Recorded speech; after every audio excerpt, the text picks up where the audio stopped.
of your United States Army parachute team, the Golden Knights.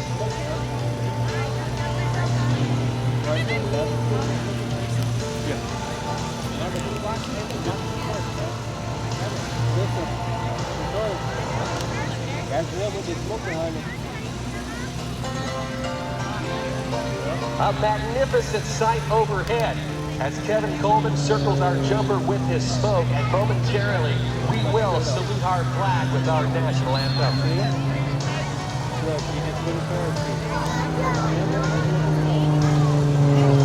Speed, direction, and timing are critical when jumping into hostile territory or terrain. In the past year alone, members of your United States Army parachute team have completed more than 1,000 combined free-fall parachute jumps.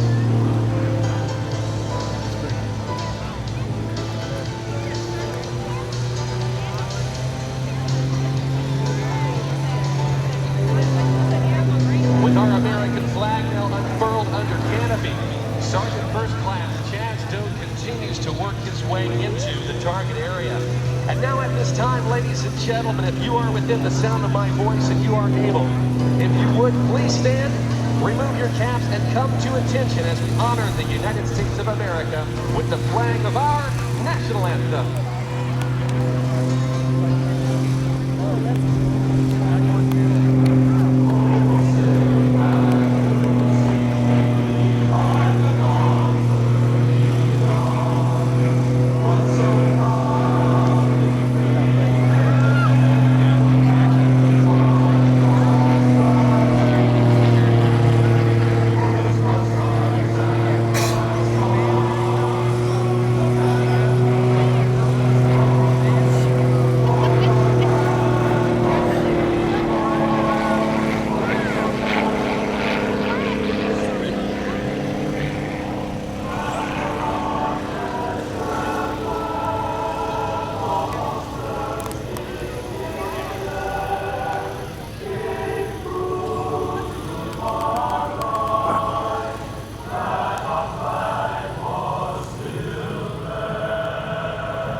The initial part of the formation is called, in this particular formation, the base is exchanging a 14-inch mahogany baton at around 8,000 feet. Our first canopies will pull away from the formation and open their main canopy at about 6,000 feet. Our crew team will pull away, and you can see them opening their main canopy. The remaining two jumpers will alter their body positions and form 120-mile-per-hour spirals in the sky. As they get closer and closer to the ground, they'll orient themselves to the ground. Separate, prepare to deploy their main parachutes. There you have the high-flying black and gold of your United States Army parachute team, the Golden Knights.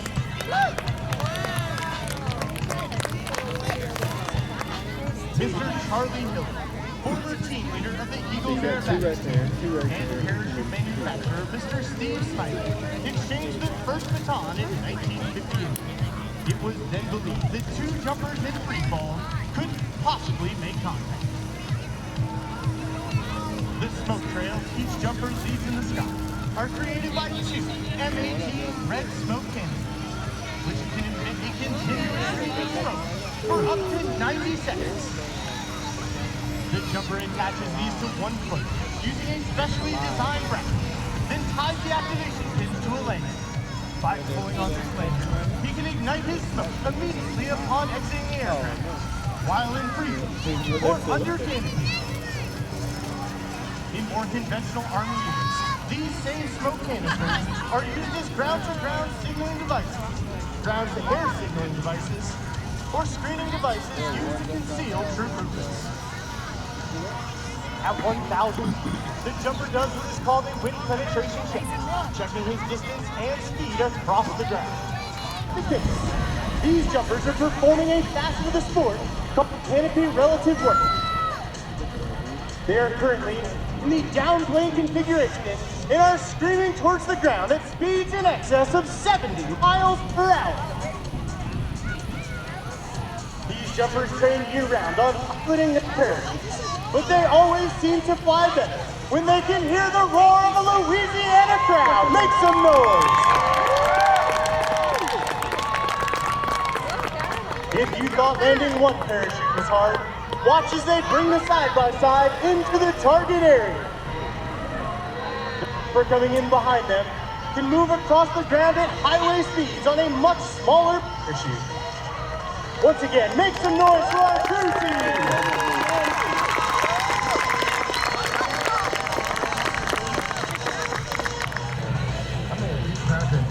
Thank you for coming to our Hammerhead show. Growing up in aviation, I'm thrilled that we could bring you this air show for the friends and families to enjoy. This air show has been a salute to service as a thank you to our military service members and veterans. The 2023 Hammond North Shore Regional Air Show is taking flight this year thanks to our presenting sponsor, First Guarantee Bank. Super Stearman biplane.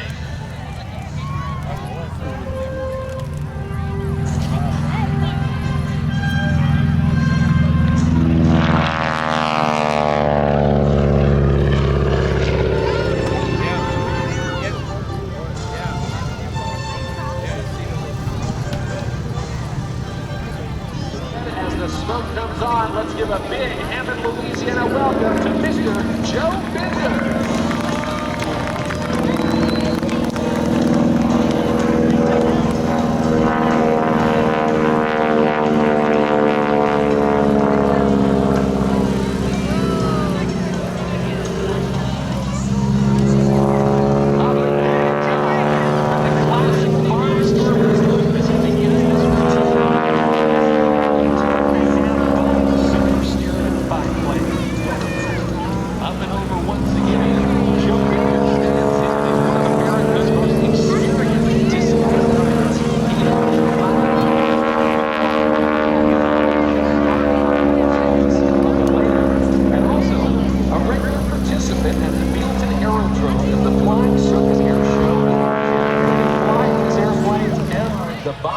And the Boeing F-15 Eagle.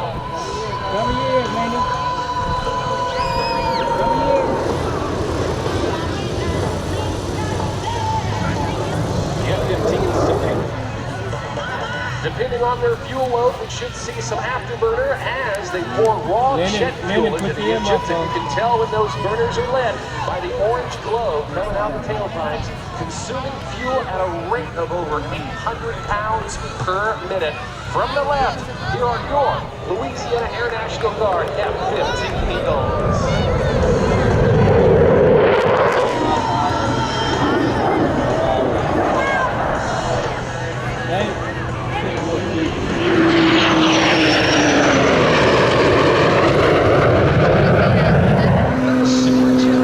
An experienced aviator and aerobatic performer, Nathan has amassed more than $8,000 of total flight time and more than 50 different kinds of aircraft.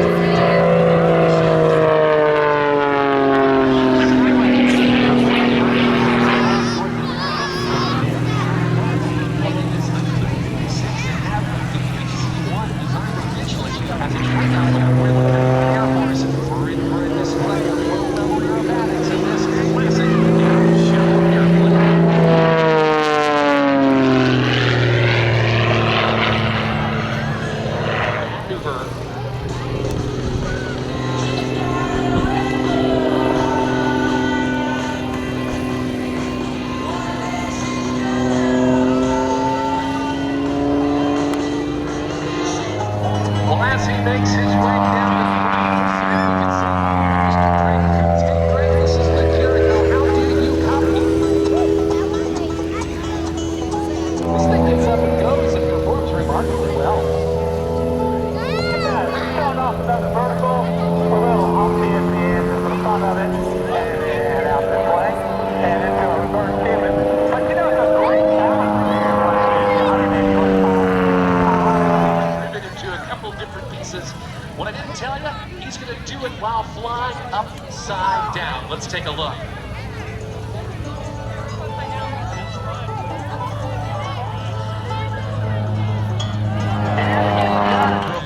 Of different locations throughout the world. Here's the 350.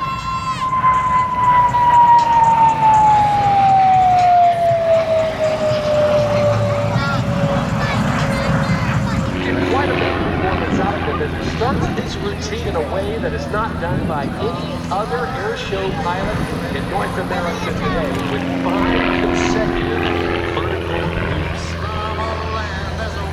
And then I had this more toys I used mine. So I had like all the toys. Aircraft on the javelin struts, doing what it seems to be like flying in Harry Potter style as they make their way up to altitude. How about a big wave of encouragement for them?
It's not like they can really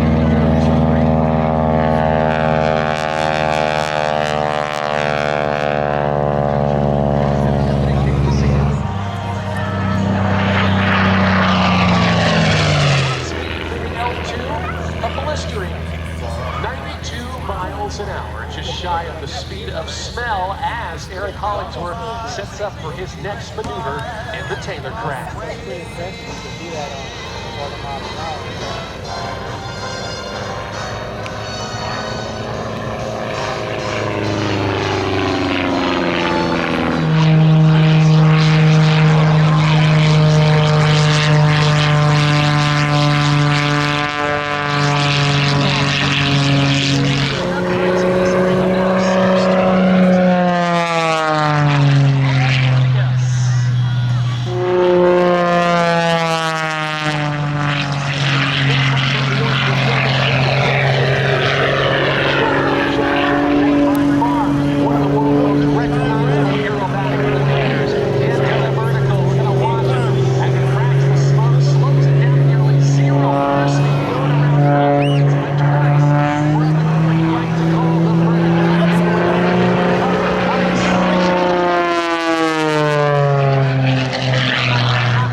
To take out ribbon number 1. And just the horsepower of that 400-horse Lycoming engine dragging them along on that big oversized rudder to hold this airplane just feet above the ground as he takes out our last 2 ribbons.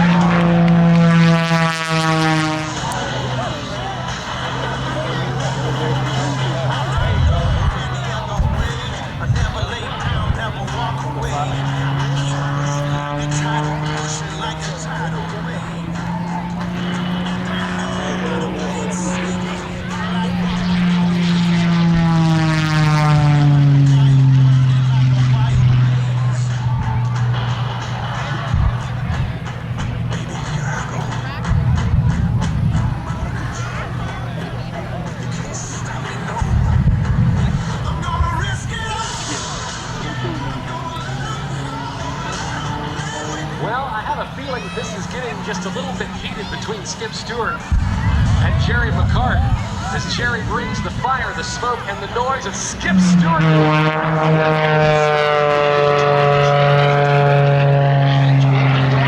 Effectively has worked his way onto Skip's turf.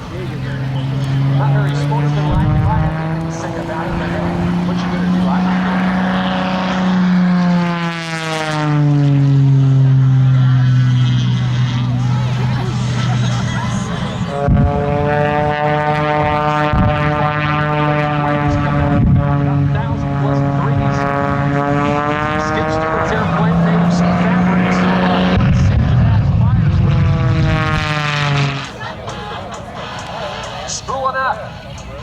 To Homewrecker's maximum power, 34,000 horsepower. In 3, 2, 1, and we're race on. Quickly accelerating, there's 100, 150, 200 miles an hour. Oh!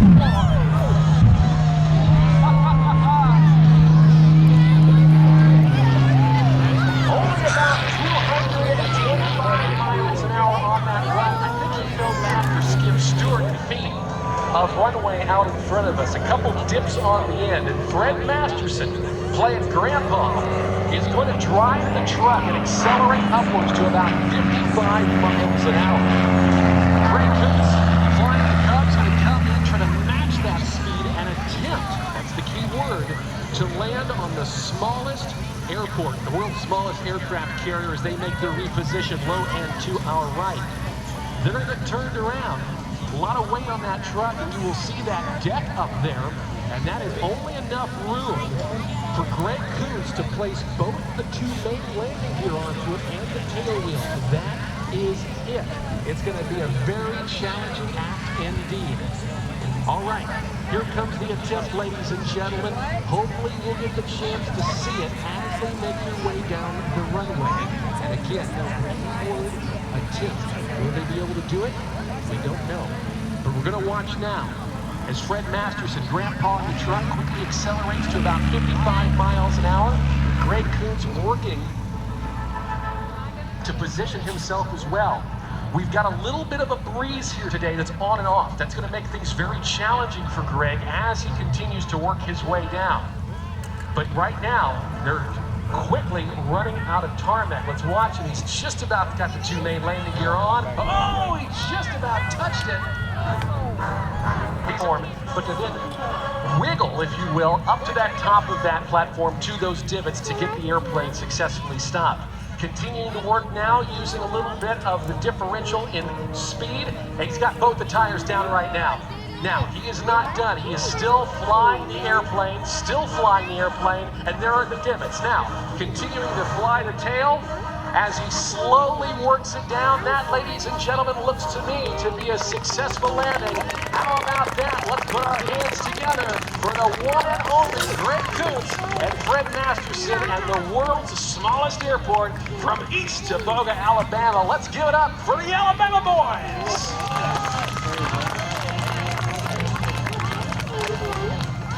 Welcome to the one and only Kevin Coleman.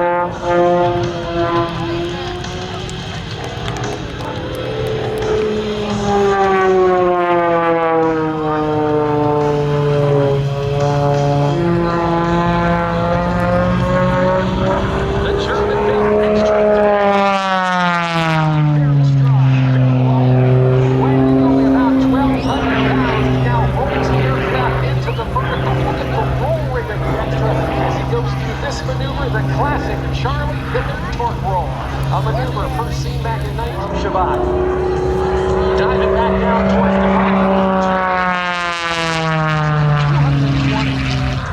the United States Air Force's A-10 Thunderbolt 2 demonstration team from Tucson and Davis-Monthan Air Force Base out in Arizona.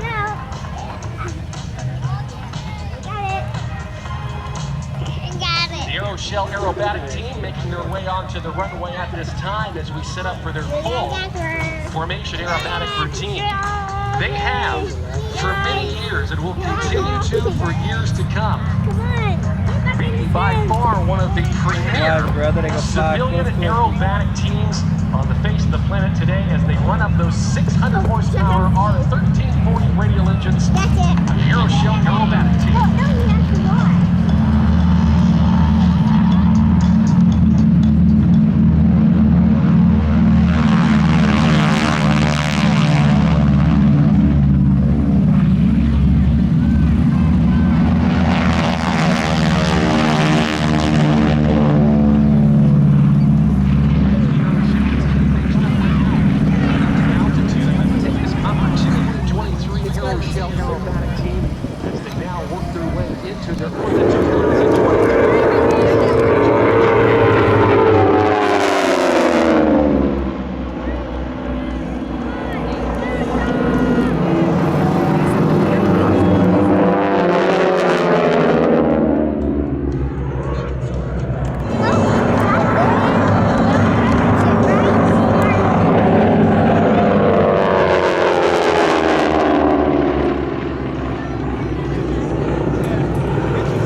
Now for this salute to all of you attending today's show, and their thank you for your attention and support of the team.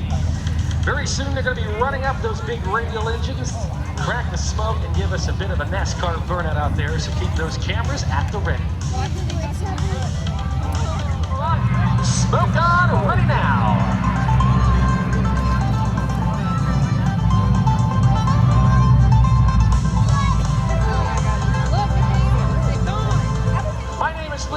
And it has been my honor to present to you the 2023 Aeroshell Aerobatic team.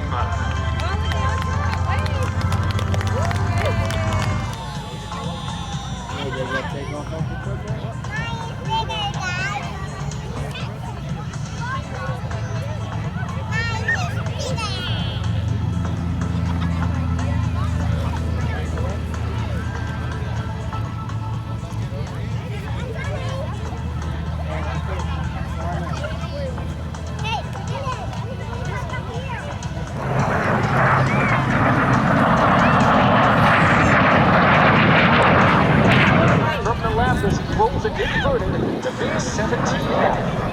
Here's the minimum radius turn.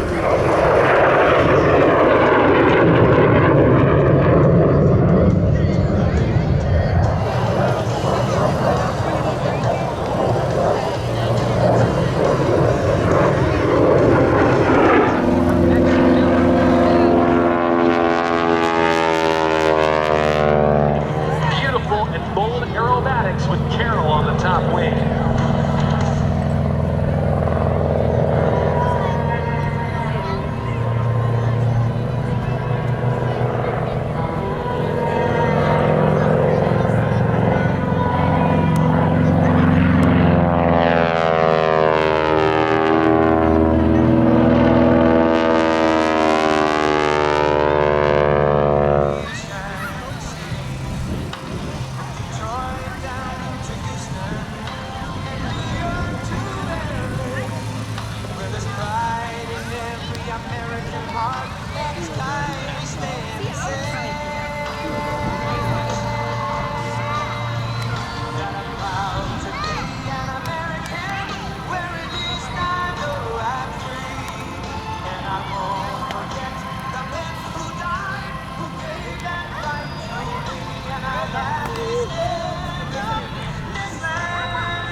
Ladies and gentlemen, let's make some noise for Sergeant First Class Chaz Doach.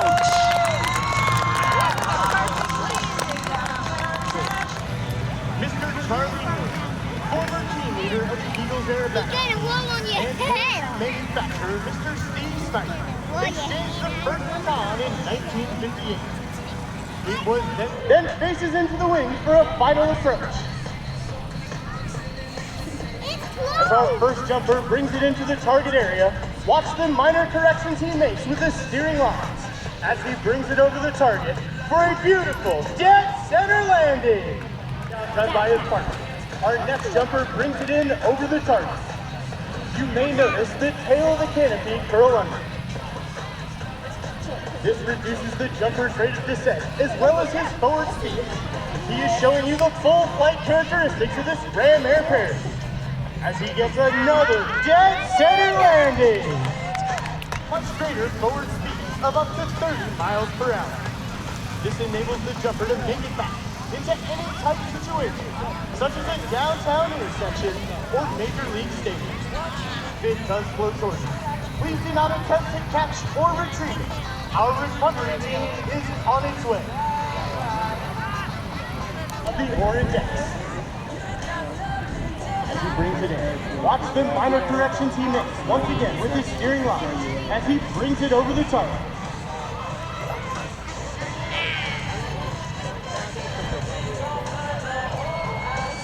And there it is, ladies and gentlemen, another dead center landing. He's running the Kawasaki KX450 today. He's remarkably talented, having performed at some of the world's most prestigious events. And we'll tell you more about that here in just a couple of moments. On the takeoff roll and making his climb, the legendary Skip Stewart from Memphis, Tennessee, and quickly accelerating Cody Elkins.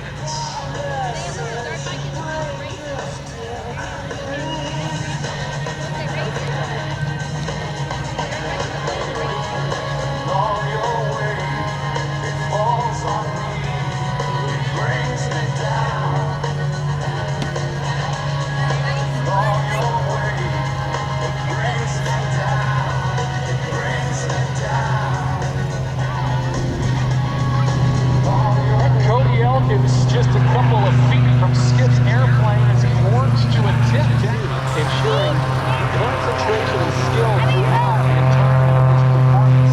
Cody says what he does is not inherently dangerous, just extremely unforgiving. Watch him now as he works to grab onto the wing for a little bit of a high five. Almost there.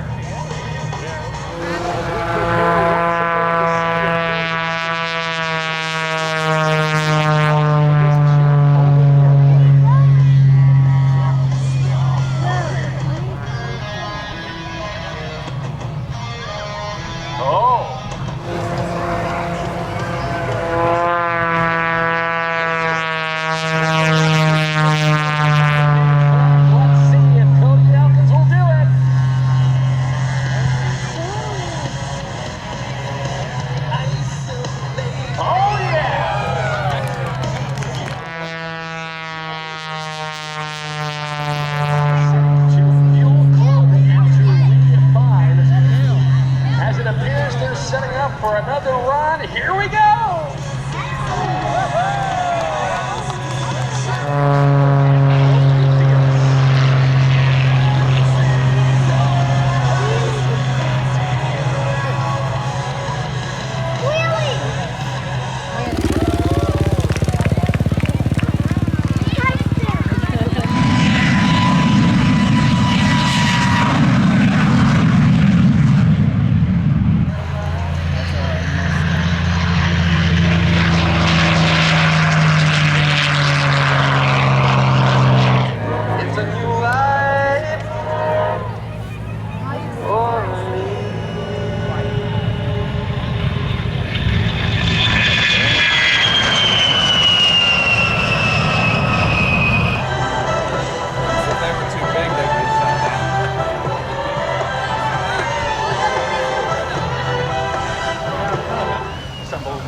Group of retired military and civilian performers to celebrate the 50th anniversary of the United States Air Force.